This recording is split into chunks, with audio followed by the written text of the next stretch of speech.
Bueno, les voy a empezar a grabar desde acá. Listo. Entonces voy a hacer un recorrido rapidito, como para que nos quede el tema.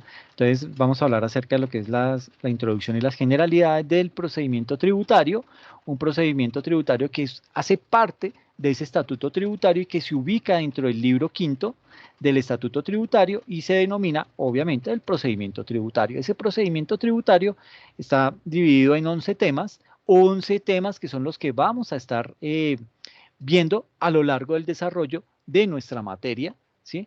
Entonces digamos que vamos a tener que hablar acerca de lo que es la actuación, los deberes y obligaciones formales, las sanciones, la determinación del impuesto, la discusión de los actos de la administración, todo lo que tiene que ver con el régimen probatorio, la extinción de la obligación tributaria, el cobro coactivo, la intervención de la administración, las devoluciones y otras disposiciones procedimentales. Y hablábamos de qué era específicamente el procedimiento. Y el procedimiento es la guía orientadora para recorrer el camino de la razón jurídica, ¿ok? Hablando del procedimiento tributario específicamente. Y también veíamos cuáles eran los artículos que entraban a jugar de la Constitución política y que le dan sustento para que el gobierno pueda cobrar impuestos, ¿sí? Pero a nosotros los ciudadanos nos crea el deber de cumplir con esa obligación. Entonces teníamos el artículo 95 que habla de los deberes y las obligaciones, el artículo 15 que habla de los derechos, el artículo 338 que habla del régimen económico y la hacienda pública, y el artículo 29 que habla de los derechos fundamentales, ¿ok? Y estábamos hablando entonces de lo que de lo que son los impuestos como tal. Y veíamos que los impuestos pues tienen una norma sustantiva, que básicamente esa norma sustantiva lo que hace es que genera lo que es la obligación principal y determina los elementos del impuesto. ¿Y qué son los elementos del impuesto? Básicamente determina quién es el sujeto activo, quién es el sujeto pasivo, cuál es el hecho generador, cuál es la base gravable y cuál es la tarifa. ¿Ok? Eso está inmerso dentro de esa norma sustantiva. Y por otro lado, tenemos lo que es la norma de procedimiento. Y cuando hablamos de esta norma de procedimiento, básicamente estamos hablando de aquellas normas que establecen la relación entre el administrado y la administración, es decir, el contribuyente, que es el administrado, y la administración, que es la DIAN. ¿Ok? Y digamos que se necesitan de las normas de procedimiento, de estas normas de procedimiento, para poder hacer efectivos los derechos y las obligaciones que nacen de dónde? De la norma sustantiva. ¿Ok? Entonces, esto es básicamente lo que se interpreta de lo que son los impuestos. ¿Listo? Y aquí ya hablando, metiéndonos de lleno con lo que es la ley 2010 de 2019, es decir, la última reforma tributaria que hubo, ¿sí? Antes de que fuera impuesta la ley 2155 de 2021, pues esa ley 2019 denominada Ley de Crecimiento Económico, introdujo cambios en materia de procedimiento tributario. De por sí, todas las reformas tributarias introducen cambios en materia de procedimiento tributario. Y esta Ley 2010, pues no era la excepción. Y lo hizo específicamente en algunas novedades en materia de notificación de actos administrativos, en temas de corrección y cambios a las declaraciones a nivel sancionatorio y otros aspectos que regulan el procedimiento tributario, dentro de los cuales queremos destacar algunos relevantes a tener en cuenta en lo siguiente. Entonces, digamos que dentro de esa misma norma, dentro de esa ley 2010 de 2019, hubo cambios en lo que se denominó la notificación de actos administrativos. Entonces, imagínense que con el artículo 103 de esta ley 2010, eh, básicamente, ¿qué se hace? Se mantiene lo que es la notificación que ya había sido implementada en la anterior reforma tributaria, en la 1943, que ustedes ya se dan cuenta, pues que aquí es un deporte nacional, las reformas tributarias. Entonces, esos cambios que se habían implementado en la ley 1943, la reforma tributaria que se conocía como la ley de financiamiento, eh, esa, esa ley introdujo esa modificación en el sentido que la notificación por medios electrónicos será el mecanismo preferente de notificación de los actos de Dirección de Impuestos y Aduanas Nacionales cuando el contribuyente, que es el responsable o que puede ser en calidad de agente retenedor o en calidad de declarante, informe a la DIAN eh, ese tipo de situaciones, ¿ok? Bueno, básicamente uno ¿qué hace? En el RUT notifica a la DIAN cuáles son sus mecanismos de contacto. Entonces, cuál es su dirección, cuál es su teléfono, cuál es su correo electrónico. Y entonces, en la ley 1943, impusieron que la notificación por medios electrónicos va a ser ese mecanismo preferente de notificación. ¿Ok? Entonces, de ahí nace eh, esa premisa de la cual nosotros como contribuyentes debemos velar por tener completamente actualizado ese RUT y sobre todo nuestros datos de contacto. ¿Qué puede llegar a pasar? Pues imagínense que a usted le quieran mandar una notificación de un emplazamiento porque encontraron un error en su declaración de renta. Entonces, y usted tiene el correo que decía el gordo lindo 1983 @hotmail.com. Y pues, ¿quién usa Hotmail ya? Ay, Nadie. profe. ¿Sí? Entonces, nadie ya usa Hotmail, ahorita casi todo el mundo es con Gmail y sí, entonces ya uno ahí como que se empieza a dar cuenta, o mm, el gordito lindo 83 @terra.com. Carajo, Terra, ¿cuánto hace que quebró esa vaina? Y todavía hay ese tipo de correos. Entonces, con esto lo que hizo la DIAN prácticamente a través de esa ley de la ley 1943 fue implementar que ese mecanismo por medio electrónico iba a ser el mecanismo predilecto o el mecanismo preferente por medio del cual la DIAN le va a comunicar a usted como contribuyente alguna notificación. Por eso hay que tener ese bendito RUT actualizado. ¿Por qué? Porque imagine que le manden esa comunicación y usted ni por enterado se da y ni se le vaya a ocurrir decirle a la DIAN, ay, es que yo ese correo ya no tengo acceso o es que ese correo yo ya no lo uso. Pues de malas, porque pues ahora le viene la sanción por tener un root desactualizado. Entonces, pues por todo lado llevamos la de perder, ¿ok? Pero Profe, digamos, dime. ya en el año 2020, cuando arrancamos con la facturación electrónica, fue obligatorio que todos estuvieran actualizados los RUTs. Y en la página de la DIAN están todos los correos a donde debe llegar en mi caso, la facturación electrónica. Entonces no hay escapatoria. Exacto, pero a nivel de personas naturales, sí, eso se nos presenta como, como pan nuestro de cada día, ¿sí? Uno encuentra ese tipo de casos. Sí, tú tienes toda la razón, a nivel de personas jurídicas no es tan común el tema porque pues, hay otros procesos que obligan a tener esa información actualizada, pero en tema de personas naturales es más complejo, ¿sí? Entonces lo que hicieron fue blindarse ellos por ese medio para decir, ah, yo le informé a ese correo que no le sirve de malas, ¿sí? Entonces, digamos que aquí surge una pregunta frente a esta notificación por medios electrónicos y eh, ¿es potestativo el informar o no esa nueva dirección de correo? Entonces, pues es obligación tener el root actualizado. ¿Por qué? Porque con base en esa información que usted plantee, que usted describa en el root, ahí es que de la cual ellos van a tomar esos datos para tratar de contactarlo, ¿ok? Entonces hay que tener mucha precaución con eso. Otro de los aspectos que hace referencia a esa notificación de actos administrativos tiene que ver con que el artículo 104 de esa ley 1943 eh, y digamos que ese artículo 104 habla o hace referencia en cuanto al trámite del conteo de los días para la notificación de providencias que decían recursos, establecido en que este será a partir del día siguiente de la fecha de introducción al correo. Y aquí es fundamental tener en cuenta dentro del procedimiento tributario desde cuándo se entiende surtida dicha notificación, tanto para la DIAN como para el contribuyente. Pero de esto vamos a hacer unos ejercicios de conteo de días para que lo tengamos perfectamente claro. ¿Listo? Y Profe, dime. pero ahí es con el tema de las personas naturales, yo creo que le falta a la DIAN es como hacerle ese sentido educativo a las personas naturales, porque hay muchas personas que no tienen ni idea de todo este tema de notificación por los electrónicos.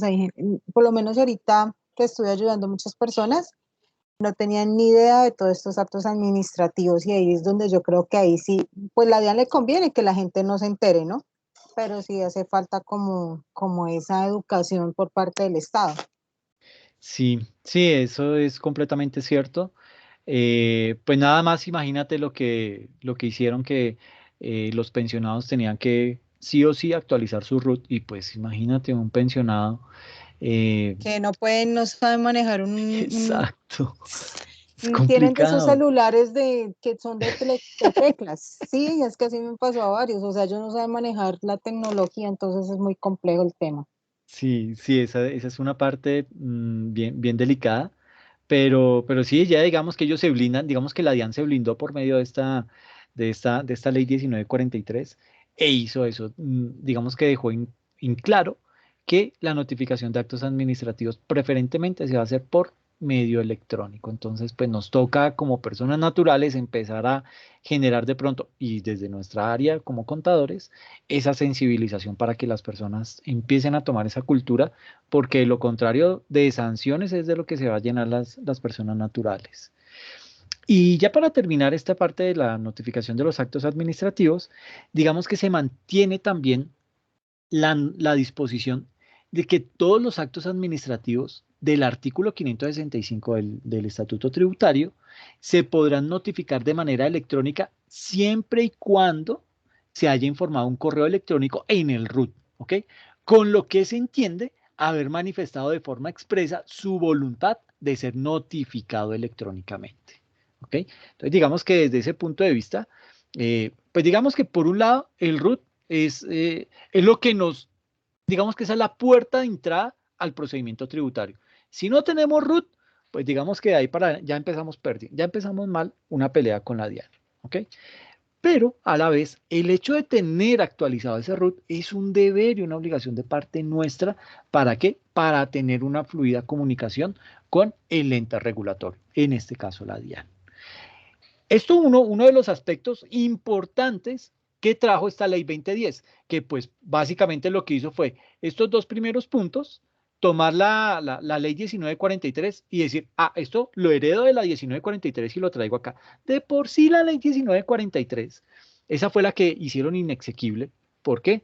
Porque los muy, es que no sé ni cómo decirles, van y sacan una reforma tributaria ya a los trancazos y en el Senado también el partido de gobierno, ay, sí, sí, sí, eso hay que aprobarlo ya y comienzan a hacer todo el tema de la mermelada y yo le ayudo y yo le doy y tome el cargo y la alcaldía y la notaría, pero usted apruebe esta.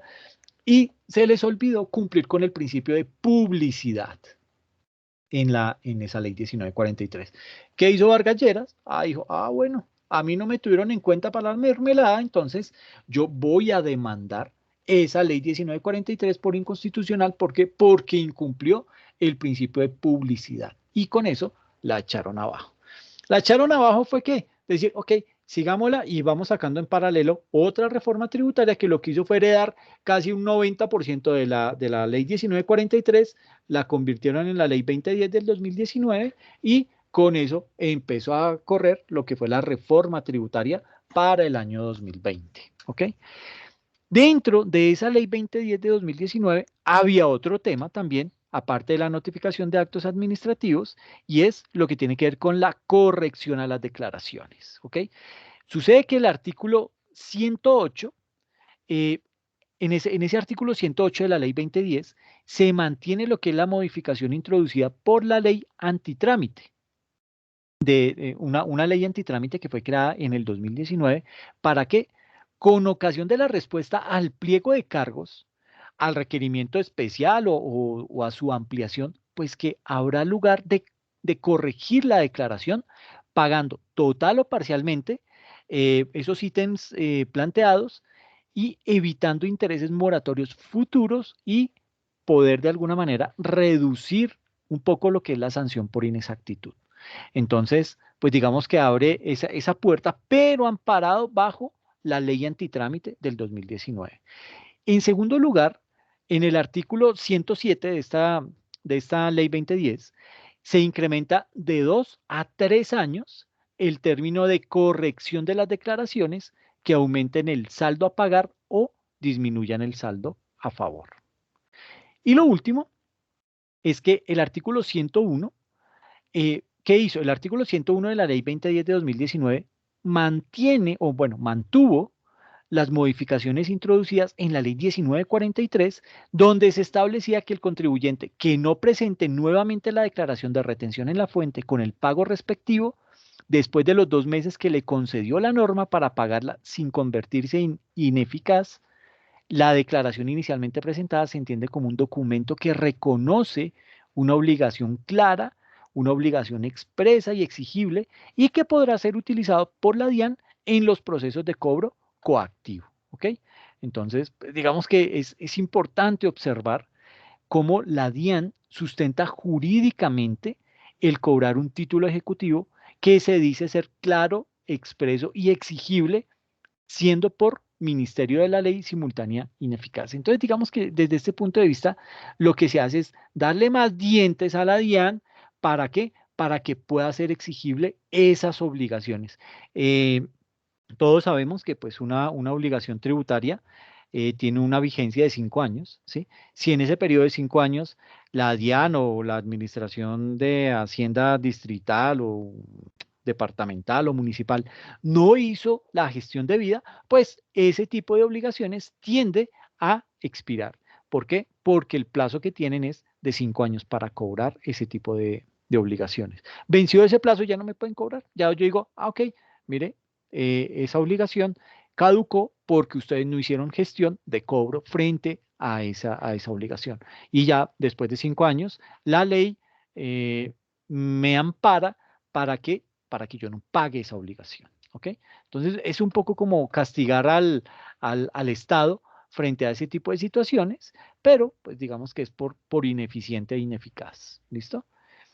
Mm, y digamos que la ley 2010 de 2019 en el tema de sanciones indica lo siguiente, dice que el artículo 111 modifica dentro del procedimiento tributario la leyenda impuesta por la sanción de cierre del establecimiento, cambiándola por la de cerrado por la DIAN, reduciendo al 50% las sanciones pecuniarias que evitan la clausura. Entonces es como una gabela más que le dan al contribuyente para que, mejor dicho, eso como que no lo vuelva a hacer porque le puede acarrear muchísimos más problemas a ese contribuyente.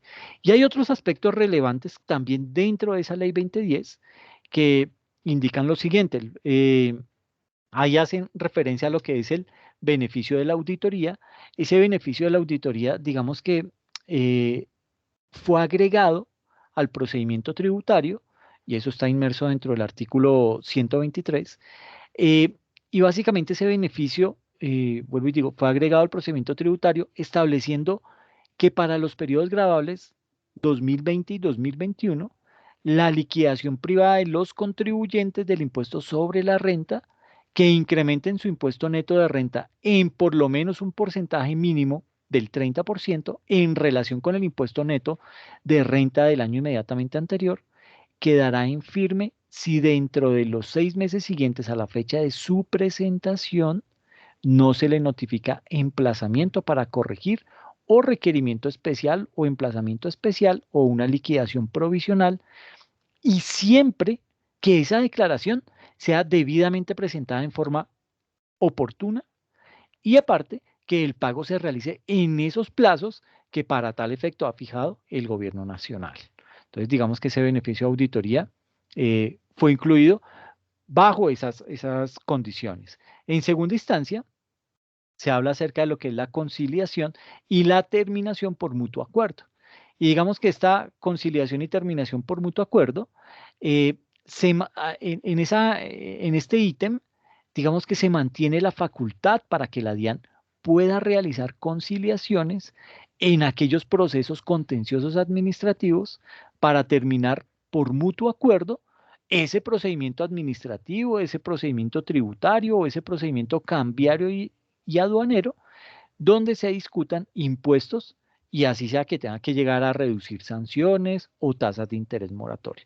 Pero digamos que esto ya le permite a la DIAN como que cuando ve que hay un proceso que está como medio largo o cuando ve que es un proceso que ve que va a perder, entonces puede decir, venga, ¿sabe qué? ¿Por qué no conciliamos? Ya esto está muy harto, esto está larguísimo, esto parece un divorcio. Entonces, más bien, hagamos un acuerdo entre nosotros, págueme tanto y nos olvidamos del tema.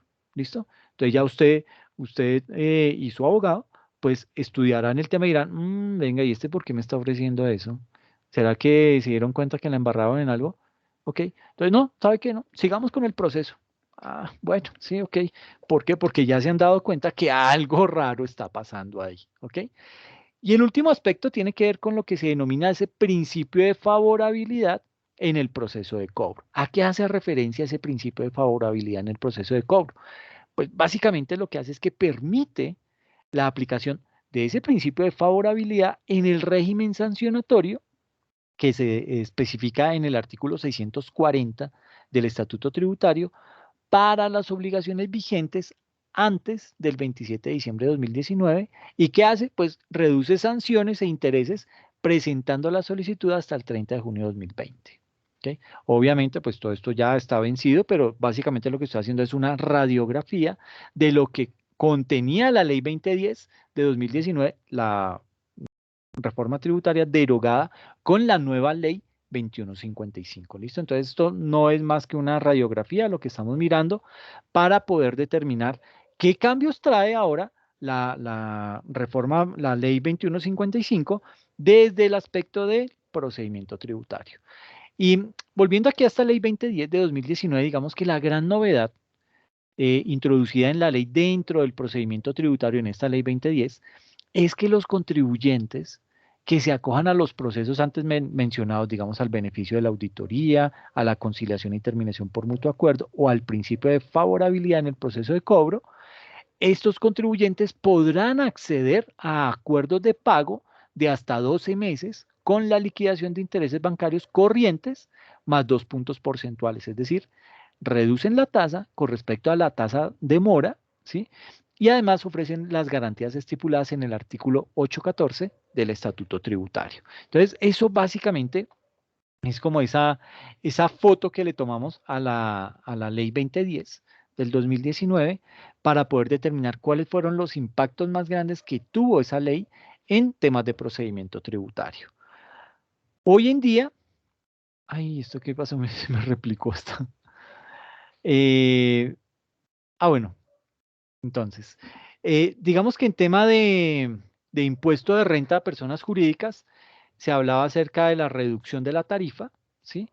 El 33% para el año 2019, el 32% para el año gravable 2020, que fue con el que declararon las empresas esta tarifa, y decía que para el año gravable 2021 la tarifa iba a bajar al 31% y el 30% a partir del 2022. ¿Mm? Eso era lo que decía la ley 2010. ¿Listo? Eh, También dice que se adicionan como rentas exentas las provenientes de las actividades desarrolladas por empresas de economía naranja y para el desarrollo del campo colombiano. Otro aspecto importante desde el campo del impuesto de renta de personas jurídicas, indicaba la ley 2010 que el precio de venta de bienes no puede ser inferior al costo o al avalúo catastral ni al autoavalúo. Y a partir del 1 de enero de 2019 no son constitutivas de costos las sumas de dinero que no se hayan desembolsado a través de entidades financieras y habla acerca de la renta presuntiva, que iba a ser, esta renta presuntiva era del 3.5 y para los años graduales 2019 y 2020 iba a bajar al 1.5 y del 0 en el 2021 y era una renta presuntiva que se calcula sobre el patrimonio líquido de el, sobre el patrimonio líquido del año gravable inmediatamente anterior. Entonces, esto era como una radiografía de lo que era la ley, la reforma tributaria 2010 y esta nueva reforma, la 2155 de 2021, pues trae unos cambios acá a nivel de procedimiento tributario. Esperen, voy a salir porque es que aquí me coge esta pantalla, esta parte de abajo y no me deja leer bien lo que dice el último renglón. Entonces, voy a dejar de compartir y vuelvo a compartir. ¿Listo?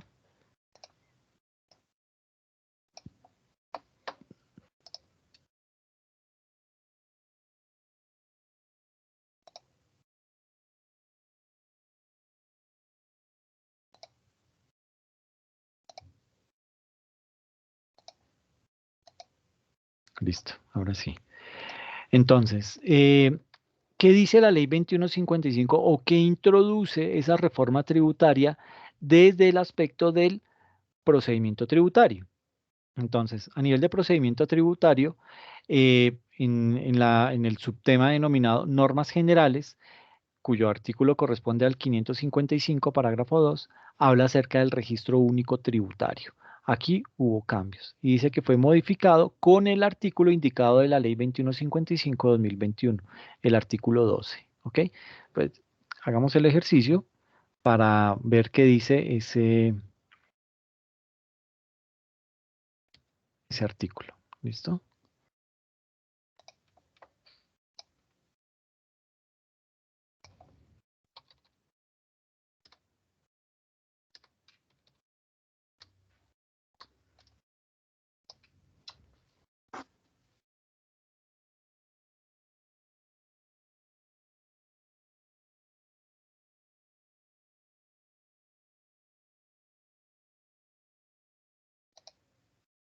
Miremos a ver aquí esto que dice.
Ok, este fue el documento que les publiqué en la plataforma para que lo puedan leer.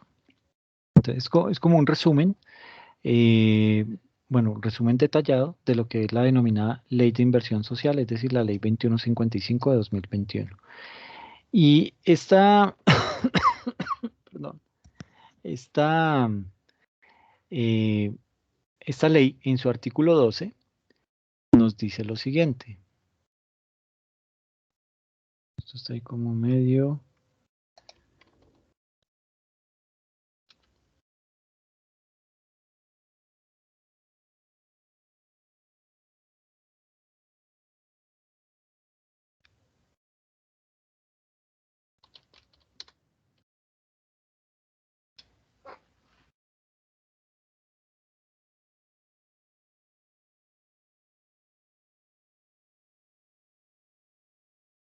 Ay, me quedó mal.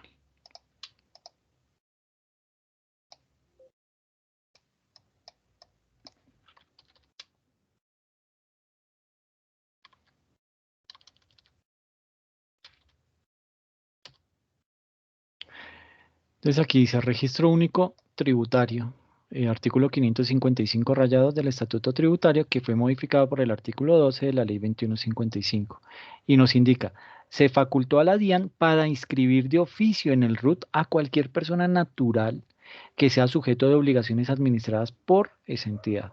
Para el efecto, el Departamento Nacional de Planeación, la Registraduría Nacional del Estado Civil y la Unidad Administrativa Especial Migración Colombia compartirán de forma estándar la información básica para la inscripción. Entonces, básicamente, la DIAN casi que va a hacer ese diligenciamiento del RUT de personas que ellos consideren deben tener algún tipo digamos que se están relacionando directamente con la DIAN, ¿ok? Entonces mire que no solamente están hablando de personas nacionales, sino también están contemplando la Unidad Administrativa Especial Migración Colombia, ¿ok? Es decir, extranjeros que por su situación hoy en día estén devengando algunos ingresos, pues digamos, y que sean susceptibles de cobrar impuesto, pues va a ser la DIAN la que, con base en la información que suministren estas entidades, le va a crear el RUT a esa persona de manera automática. Entonces, mira hasta dónde estamos llegando. Ya, digamos, esas entidades se están hablando por sí mismas, entre ellas se están comunicando y con base en eso le están dando dientes a la DIAN para que ella misma tome decisiones sobre a qué personas le puede llegar a crear el RUT o a quienes no. ¿Listo? Entonces, esa es una. Otra de las modificaciones es lo que tiene que ver con otros deberes formales.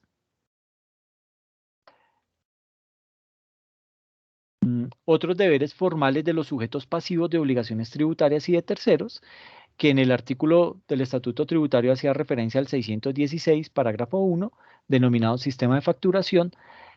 Nota, antes el título del artículo era factura o documento equivalente. Ahora se habla de un sistema de facturación. ¿Listo? Y el artículo fue modificado por el artículo 13 de la Ley 2155 del 2021. Otro que tiene que ver con otros deberes formales de los sujetos pasivos de obligaciones tributarias y de terceros es el artículo 616, parágrafo 5, en donde habla de la determinación oficial del impuesto sobre la renta y complementarios mediante facturación. Que esto pues básicamente fue adicionado con el artículo 14 de la Ley 2155 de 2021.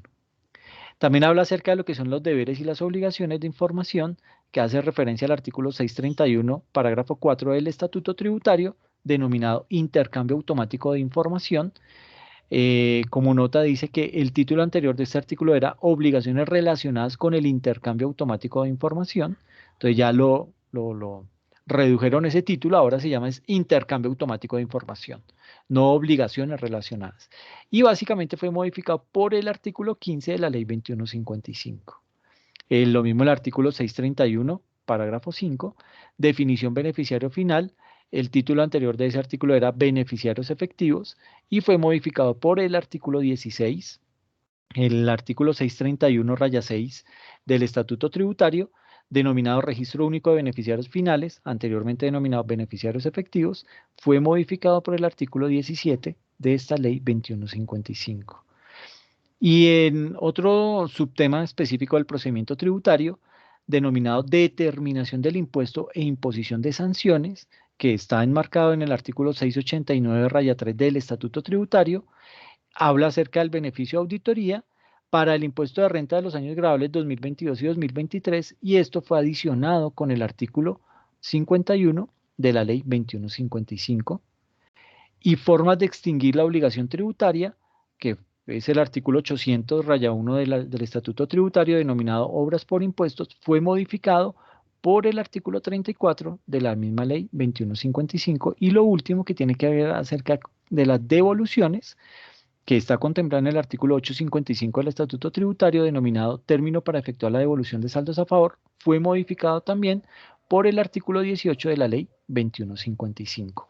Entonces, importante que esta tablita, y con base en el documento que aparece publicado en la plataforma, denominado resumen detallado de la Ley 2155, comparen estos artículos y los puedan tener perfectamente claros y bien identificados para lograr determinar qué fue lo que cambió la Ley 2155 frente a cada uno de estos ítems, ¿ok? Entonces, para que tengan eso perfectamente claro. Bien. Bueno, siguiendo con la presentación.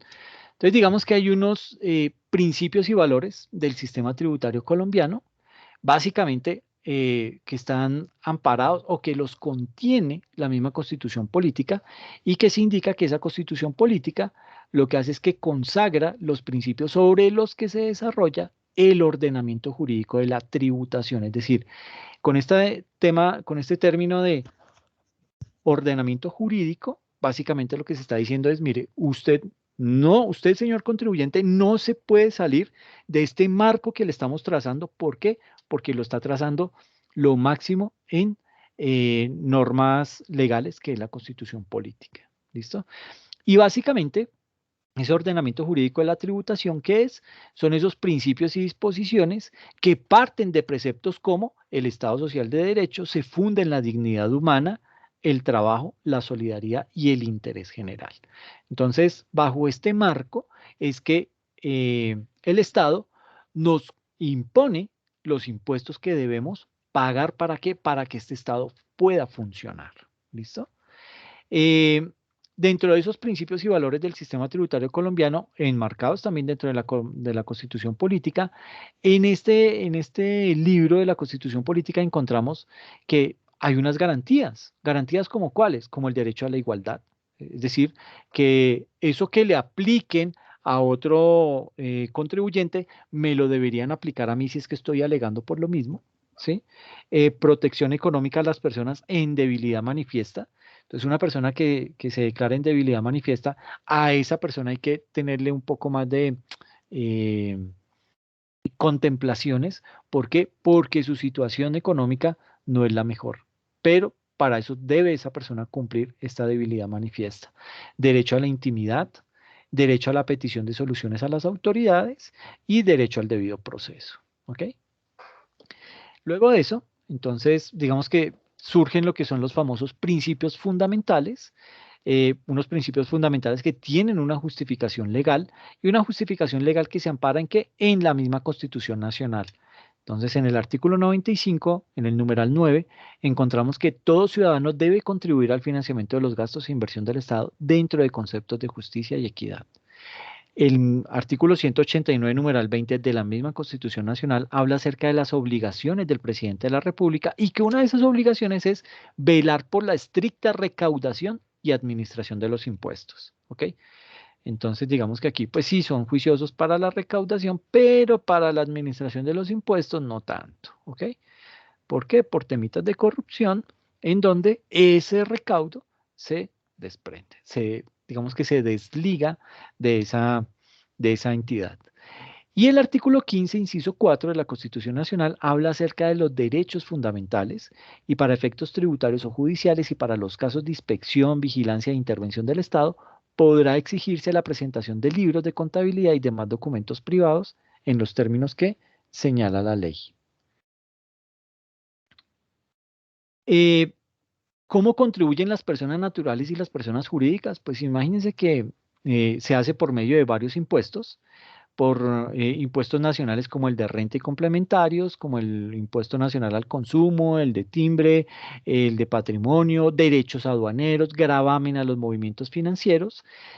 También se hace vía impuestos departamentales, impuestos selectivos al consumo, impuestos a los juegos de suerte y azar. Estos impuestos al consumo de, por ejemplo, de bebidas alcohólicas y de cigarrillo, por ese concepto se paga impuestos.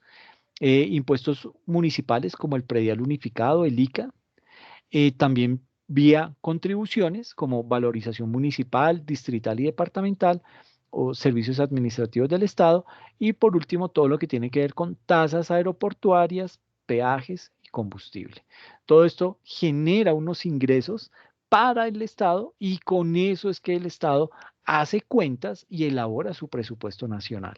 Elabora un presupuesto de ingresos y un presupuesto de gastos para poder determinar en realidad que no se va a quedar a medias. ¿Por qué? Porque no le alcanzó el dinero o porque básicamente los gastos se dispararon más que lo que está ingresando. Y eso casi siempre pasa. Eh, en otras sesiones hemos hablado acerca de cómo se configura el presupuesto general de la nación y en ese presupuesto, pues digamos que se evidencia a claras que el Estado colombiano siempre está en déficit. Es decir, gasta más de lo que le entra. ¿Por qué? Básicamente por el endeudamiento externo que tiene. Deudas contraídas en dólares que al sol de hoy literalmente se han duplicado. ¿Por qué? Porque nuestra moneda ha perdido valor. ¿Ok? Pues desafortunadamente esa es una situación que no podemos ocultar y es lo que nos tiene tan descuadrados. ¿Ok?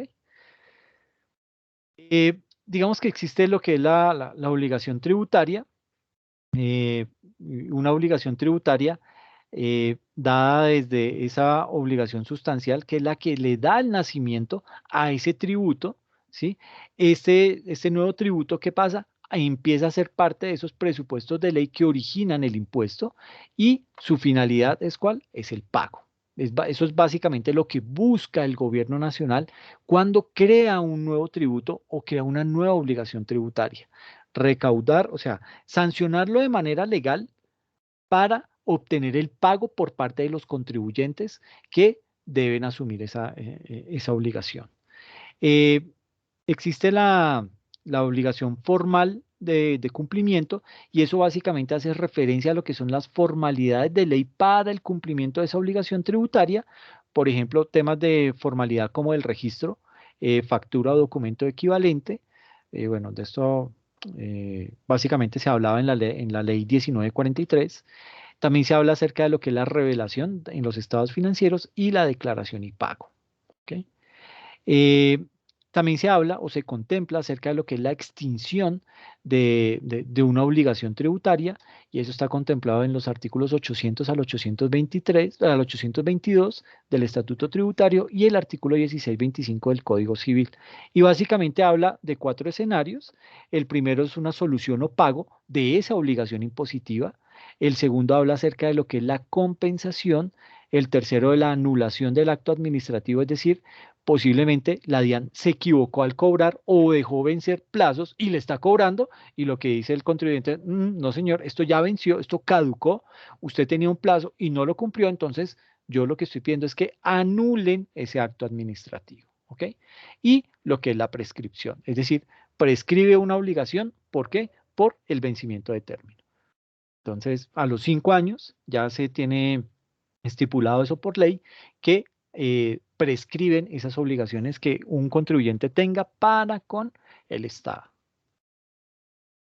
Eh, y básicamente ya, digamos que el procedimiento tributario, ¿cómo se define ese procedimiento tributario? Básicamente se define o se interpreta como ese conjunto de actuaciones que la administración fiscal realiza para velar por el adecuado recaudo de los impuestos. ¿Por qué por el adecuado recaudo de los impuestos? Porque es obligación de la DIAN recaudar esos impuestos y para eso ella tiene que perseguir contribuyentes, tiene que combatir la evasión, tiene que combatir la elusión y para eso la ley le da esas herramientas para que la DIAN lo pueda ejecutar, para que la DIAN pueda hacer ese tipo de recaudo de impuestos, ¿ok? Un recaudo de impuestos que, pues, en el caso de un vencimiento o de un impuesto que no ha sido pago, pues no solamente recaudar lo que debía pagar ese contribuyente, sino que además debe pagar con una respectiva sanción. Y ese procedimiento tributario también se interpreta como ese conjunto de actuaciones que el contribuyente efectúa ante la DIAN para cumplir con el pago de los impuestos. Entonces son dos conjuntos de actuaciones, por un lado el conjunto de actuaciones de la DIAN y por otro el conjunto de actuaciones del contribuyente. El de la DIAN pues realiza esas actuaciones para velar por por el adecuado recaudo de impuestos y el del contribuyente lo efectúa ante la DIAN. ¿Para qué? Para poder cumplir con el pago de los impuestos. ¿Cuál es la finalidad del procedimiento tributario? Digamos que existen dos finalidades. Primero, por parte del Estado, obtener el recaudo, ¿sí? De la manera que sea, ¿sí? O sea, haciendo ejecuciones, haciéndole seguimiento a los deudores, mirando por qué no han pagado, por qué se equivocaron o qué acuerdo de pago van a hacer, etcétera, etcétera. A eso hace referencia con obtener ese recaudo. Y por parte del contribuyente, que éste pueda llegar a tributar en justicia, equidad y legalidad.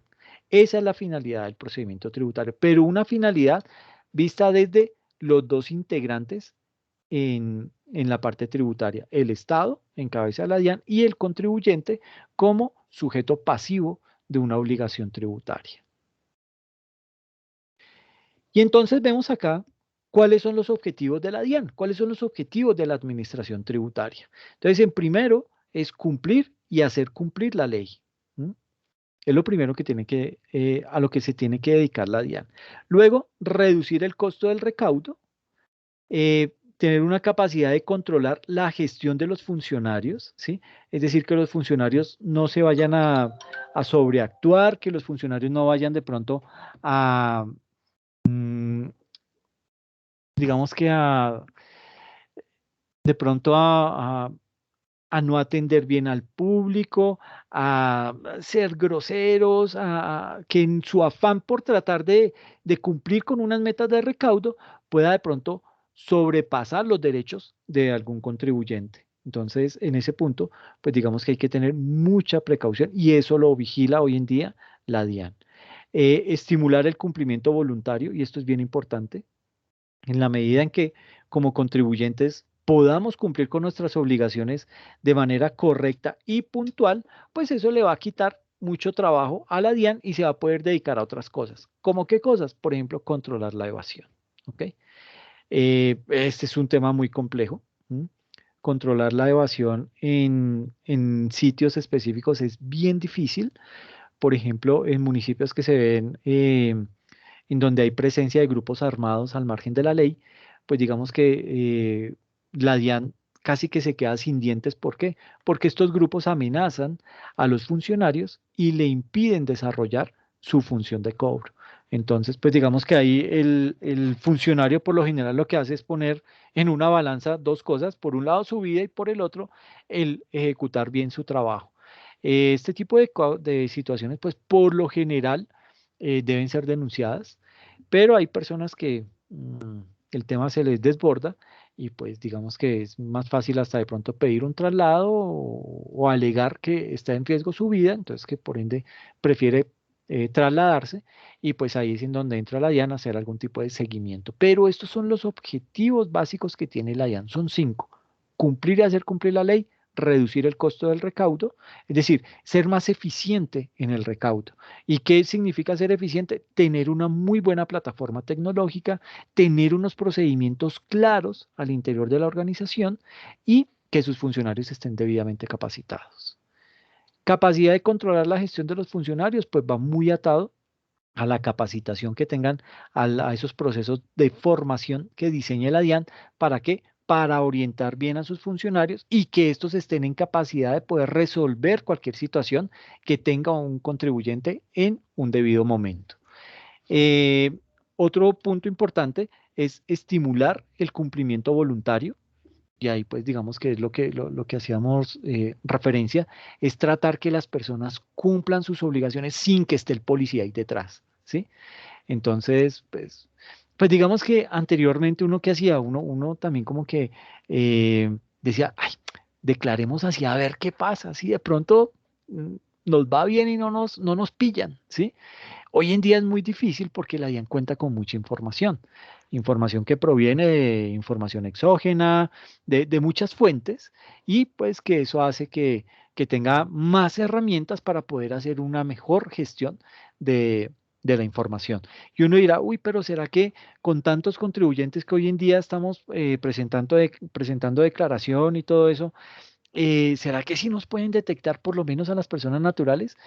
No sé qué tanto, no sé qué porcentaje sí, qué porcentaje no, pero evidentemente se ha demostrado que la DIAN no es que hoy en día tenga la mayor capacidad o la mayor infraestructura, y cuando hablo de infraestructura no solamente hablo de infraestructura tecnológica, sino también humana, para poder desarrollar todas las actividades que tiene que desarrollar. Entonces, digamos que ahí eso puede ser una debilidad, algo que la DIAN va a tener que mejorar y que pues ya está empezando a mejorar debido a que inició un concurso para incluir nuevos funcionarios y todo esto, pero pues que habrá que empezar a medir qué tan efectivo fue esa decisión. ¿Listo? Y controlar la evasión, pues controlar la evasión siempre ha sido un problema, empezando porque los más ricos son los que más evaden, ¿sí? Y si no, pregúntenle al director de la DIAN a ver por qué no había declarado esos dineros que tenía en esa cuenta. Y aquí entonces viene todo el tema de qué es un paraíso fiscal y qué sí se considera, qué no se considera, y pues vienen cosas un poquito turbias en eso. Entonces, por ejemplo, el director de la DIAN alega que Delaware no es un paraíso fiscal y uno dice, ok, puede ser que no sea un paraíso fiscal, pero es una situación, digamos que em, es de esos estados opacos en temas tributarios. ¿Por qué opacos? Porque no muestran o no comparten toda la información o tiene beneficios que hace que otras empresas se registren específicamente en Delaware. ¿Para qué? Para disminuir su carga impositiva.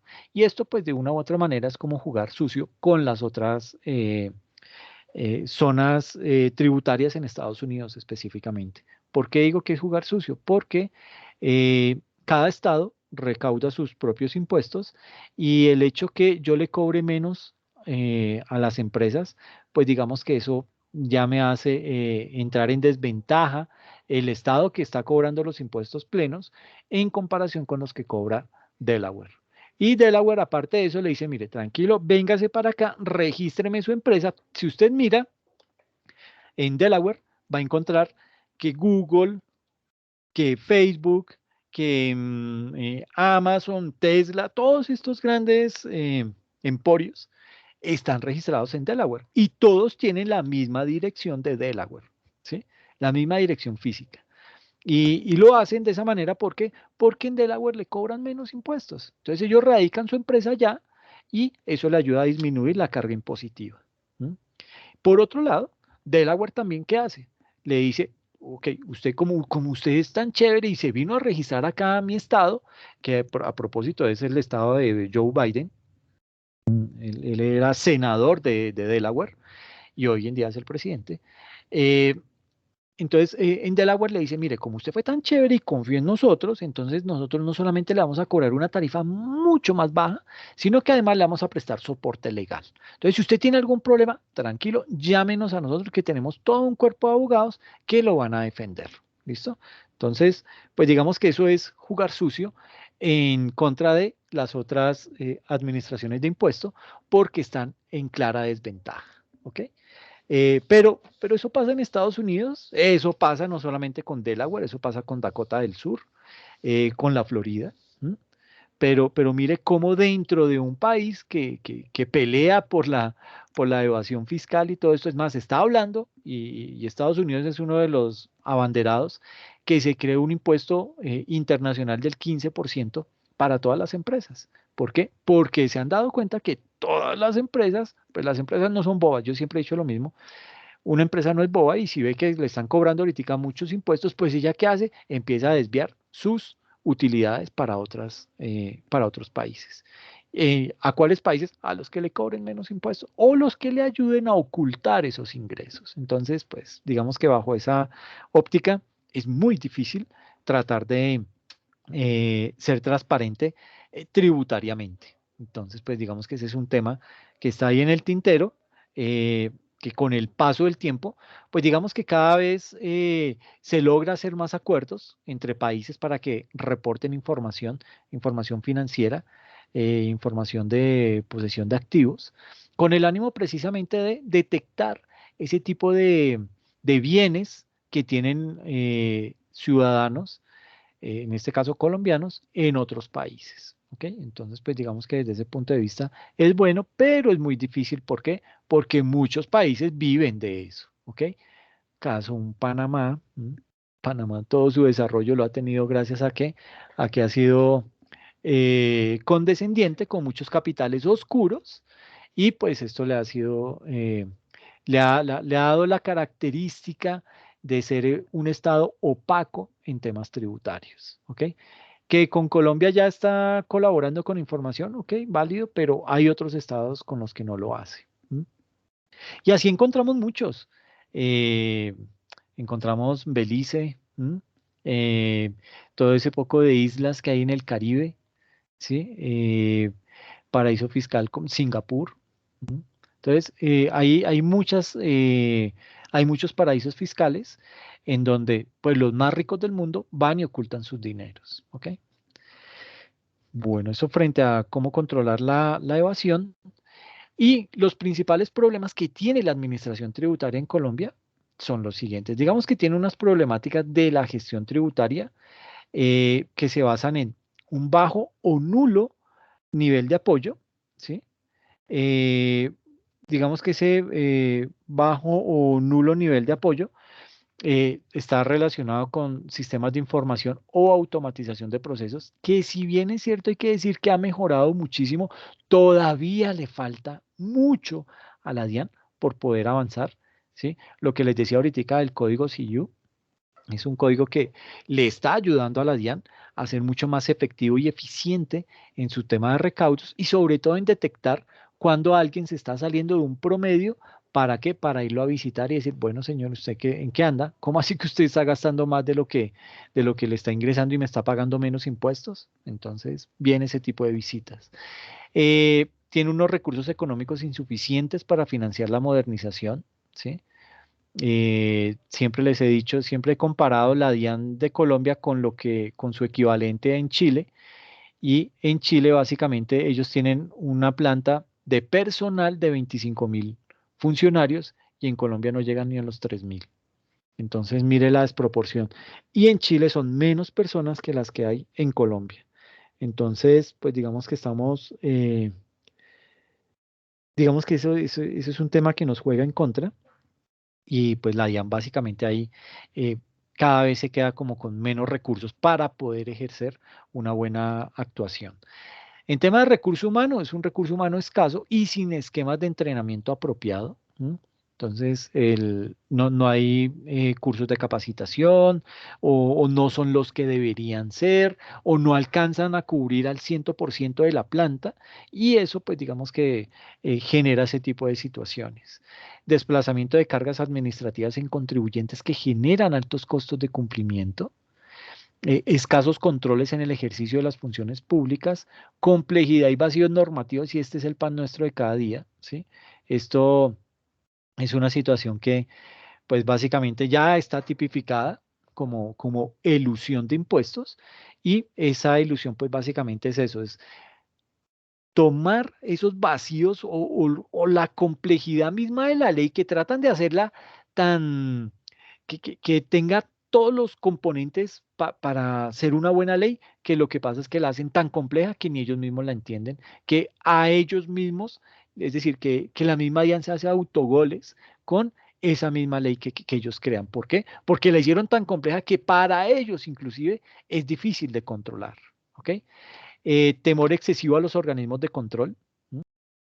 Eh, y más ahora que como país, pues hacemos parte de la OCDE, entonces pues digamos que ya tenemos otro ente que está ahí encima de nosotros mirando y siendo vigilante a ver cómo nos está yendo en temas de recaudo y de aspectos tributarios. ¿Para qué? Para que Colombia pueda implementar esas buenas prácticas que esos países están implementando.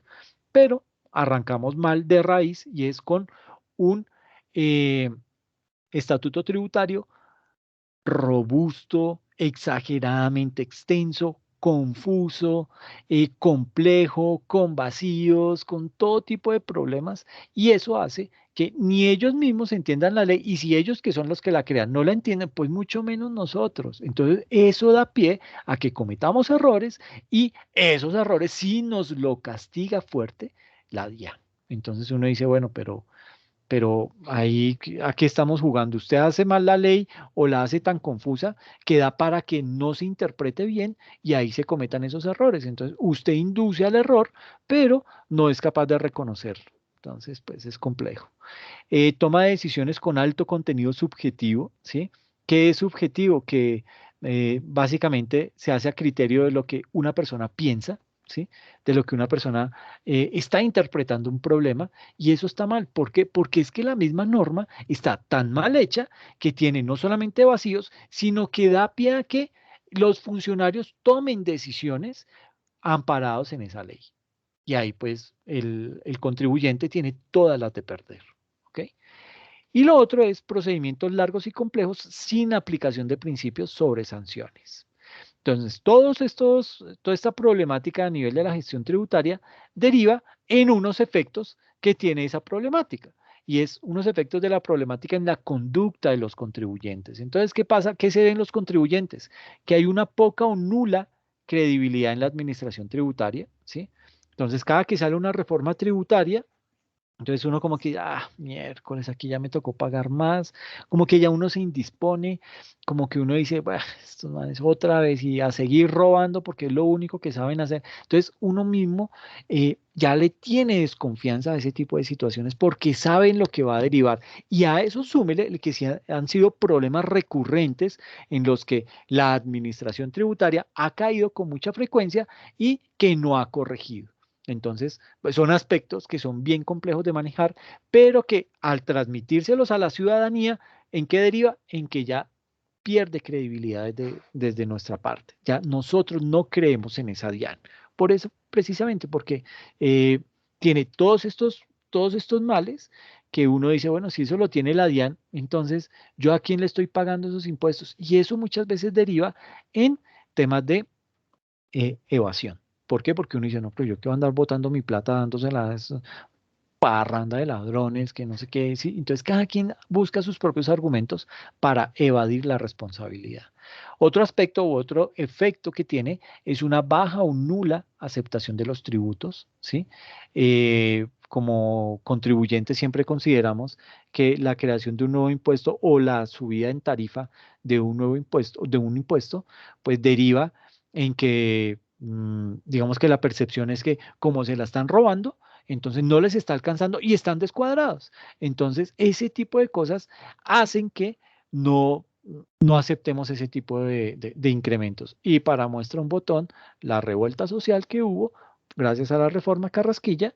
¿Por qué? Porque pues la gente no quería más impuestos y es apenas lógico. ¿Por qué? Porque estamos en una situación de crisis económica muy fuerte que en donde, como dicen las mamás, el palo no está para cucharas. Es decir, aquí ahorita hay que darle prioridad a las personas que han perdido sus empleos, a los microempresarios y a las pequeñas y medianas industrias que se han visto afectadas, porque esas son las grandes afectadas, las MIPIMES.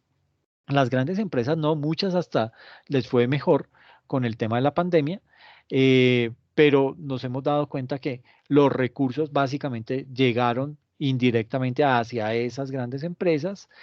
Son las empresas que verdaderamente hacen uso de todos los beneficios y descuentos tributarios.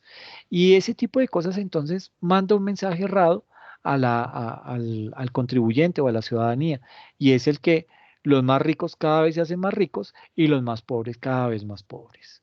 ¿Y esto en qué deriva? En una litigiosidad, es decir, en problemas jurídicos en donde van a llevar al contribuyente para que exprese el por qué incumplió o el por qué liquidó mal, y este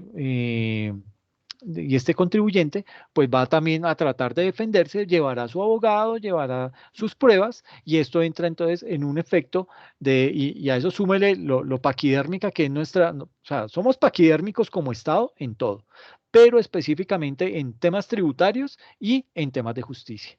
Y esta parte de la litigiosidad, cuando estamos hablando de llevar la parte tributaria, que es paquidérmica, a un sistema que es mucho más paquidérmico como la justicia, pues eso es un tema de nunca acabar. Por eso es que en muchas ocasiones lo que dice la DIAN es, venga, ¿sabe qué? Salgámonos de esta pelea tan boba y arreglemos por los años. Usted págueme tanto y quitamos ese procedimiento que estamos llevando actualmente ante los abogados. Y ahí empieza uno a negociar. Y todo esto también pues, puede llegar a derivar en el gran problema que consume a Colombia, y es la corrupción. Estamos viviendo en un narcoestado, porque eso es Colombia hoy en día, un narcoestado, en donde las fincas bueno, la finca de un embajador tenía dos laboratorios, creo que tres, de producción de coca, con avioneticas y todos los juguetes, y hoy en día no se ha visto qué ha pasado con ese señor. ¿M? Eh, en temas de contratos no hay vigilancia, hay corrupción en todos los grados del Estado, y eso pues transmite también un mensaje errado. ¿Por qué? Porque uno utiliza como contribuyente ese argumento para evadir impuestos. Y es que eso es culpa del mismo Estado. ¿Por qué? Porque no se ha encargado de dar castigos ejemplarizantes a los corruptos y los premia con casa por cárcel, no los obliga a que devuelvan los recursos, y estas personas cuando salen totalmente tapadas en plata y a pesar de eso siguen delinquiendo. O si no, miren lo de centros poblados con el MINTIC. Entonces, ese tipo de situaciones están mandándole un mal mensaje a la ciudadanía. Un mensaje en donde le estamos diciendo a los contribuyentes que aquí Serpillo paga. Y ese es el mal mensaje que le estamos haciendo llegar a la sociedad. ¿Ok? Entonces, pues nada, dejémoslo por acá. Vamos a continuar en la próxima sesión con propuestas de la Comisión de Expertos. Vamos a hablar de actividades alternativas de la Administración de Impuestos, actividades relativas al contribuyente y propuestas normativas frente a principios, objetivos y problemas que tiene la Administración Tributaria. Entonces, pues vienen varios temitas ahí que habrá que discutir, pero antes de poder abordar la parte práctica del procedimiento tributario. ¿Listo? No sé qué inquietudes tengan, qué preguntas o dudas tengan o comentarios.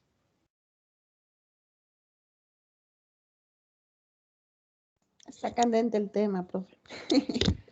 Pero es chévere, es bien interesante porque pues ahí está uno aprendiendo algo de derecho, porque es que el procedimiento tributario se soporta en derecho, ¿sí?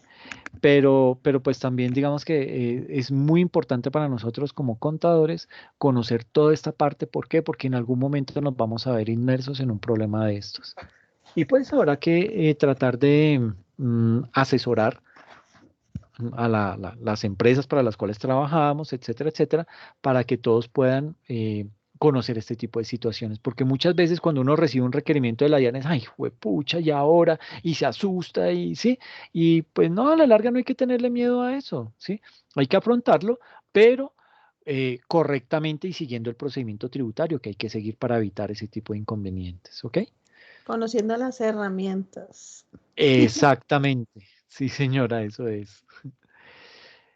Bueno, les agradezco mucho la asistencia. Discúlpenme por haber llegado ese tiempo tarde, pero sí, está que llueve por acá intensamente. Entonces, nos vemos dentro de 8 días, ¿ok? Cuídense mucho. Listo, profe. Se cuidas a todos. Descansen. Muchas gracias, Bendiciones, que cuídense. descansen. Gracias, que estén bien. Bueno, profe. Nos vemos Chao. ahorita en otra Ok, clase. Jenari, listo.